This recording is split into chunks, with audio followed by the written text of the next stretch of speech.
आणि उपमुख्यमंत्री सुनेत्रा पवार आता संसदेमध्ये दाखल झालेले आहेत। पंतप्रधान नरेंद्र मोदी यांची आज सुनेत्रा पवार भेट घेणार आहेत। उपमुख्यमंत्री पदाचा काल पदभार स्वीकारल्यानंतर रात्री सुनेत्रा पवार दिल्लीमध्ये दाखल झाल्यात आणि आज महत्त्वाच्या गाठीभेटी आहेत सुनेत्रा पवार यांच्या। यामध्ये सगळ्यात महत्त्वाची भेट असणार आहे ती म्हणजे पंतप्रधान नरेंद्र मोदी यांच्याबरोबरची।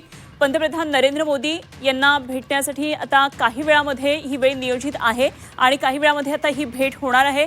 पार्थ पवार, प्रफुल्ल पटेल, सुनील तटकरे त्यांच्या सोबत आहेत आणि दुपारी 1:30 वाजता राज्यसभा सभापतींची सुनेत्रा पवार या भेट घेणार आहेत। तर दिल्लीमध्ये काही महत्त्वाच्या ज्या शिष्टाचाराचे जे सगळे आज भेटीगाठी आहेत त्या आज होणार आहेत। राज्यसभेच्या खासदार होत्या सुनेत्रा पवार आणि त्यामुळे राज्यसभेच्या खासदारकीचा राजीनामा देण्याची जी एक औपचारिकता बाकी आहे, राज्यसभा सभापतींना भेटणं जे महत्त्वाचं आहे ते आज दुपारी 1:30 वाजता ही भेट होणार आहे।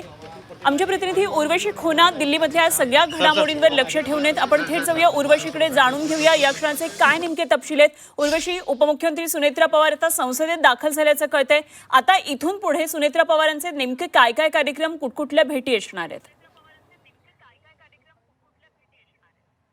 नक्कीच आपण बघू तर काहीच वेळात पंतप्रधान नरेंद्र मोदी यांना सुनेत्रा पवार भेटणार आहेत। सुनेत्रा पवार बरोबर स्वतः पार्थ पवार, जय पवार बरोबरच प्रफुल्ल पटेल आणि सुनील तटकरे हे सगळे आहेत। काहीच वेळापूर्वी ते संसदेत त्यांनी एंट्री मारली आहे आणि त्यानंतर काहीच मिनिटात आता ते पंतप्रधान नरेंद्र मोदी यांची भेट घेणार आहेत। त्यानंतर जे आहे केंद्रीय गृहमंत्री अमित शाह यांना सुद्धा भेटणार आहेत आणि नंतर जे सभापती आहेत राज्यसभाचे त्यांना भेटून ते राजीनामा जे आहेत आपलं देणार आहेत। जसं आपण बघितलं की काहीच वेळापूर्वी प्रफुल्ल पटेल यांच्या घरी, यांच्या निवासस्थानी आपण बघितलं एक महत्त्वपूर्ण बैठक झाली।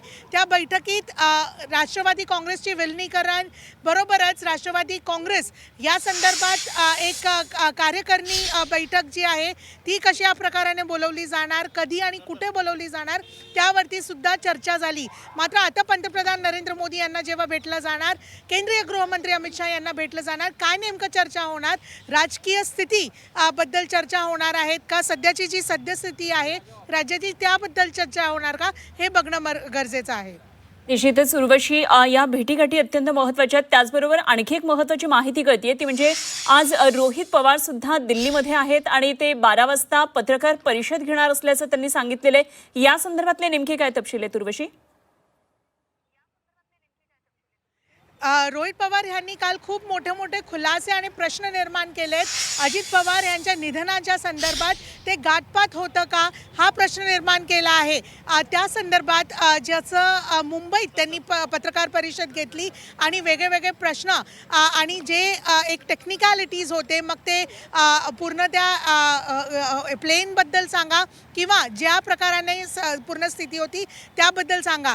तसंच आता जे आहे पत्रकार परिषद ते आता प्रेस क्लब ऑफ इंडिया म्हणजेच राजधानी दिल्लीच्या प्रेस क्लब ऑफ इंडियामध्ये घेणार आहे। 12 वाजता ही प्रेस कॉन्फरन्स असणार आहे, पत्रकार परिषद असणार आहे, ज्यात हिंदीमध्ये, इंग्लिशमध्ये ते बोलतील आणि हे सगळे मुद्दे इथे राजधानी दिल्लीत ते मांडणार आहेत। नेमकं काय घडलेलं असं आणि का अजूनपर्यंत वेगळ्या ज्या रिपोर्ट्स आहेत, मग ते मेंटेनन्सबद्दल म्हणा त्या प्लेनच्या किंवा त्या कंपनीच्या किंवा दुसरे, ते अजूनपर्यंत का आले नाही आहेत आणि कुठे ना कुठे अजित पवारांचं जे निधन झालं आहे ते कुठे ना कुठे त्याच्यावरती प्रश्न निर्माण केला गेला आहे, तेच आज इथे दिल्लीत मांडणार आहे। ठीक, जरूर याही घडामोडींवर आपल्याला लक्ष ठेवायचं। त्याचबरोबर सुनेत्रा पवार यांच्या दिल्लीमधल्या सर्व भेटीगाठी महत्त्वाच्या, या संदर्भात आणखी तपशीलवार माहिती वेळोवेळी जाणून घेत राहू उर्वशी। तुर्तास धन्यवाद दिलेल्या सगळ्या सविस्तर तपशिलांसाठी।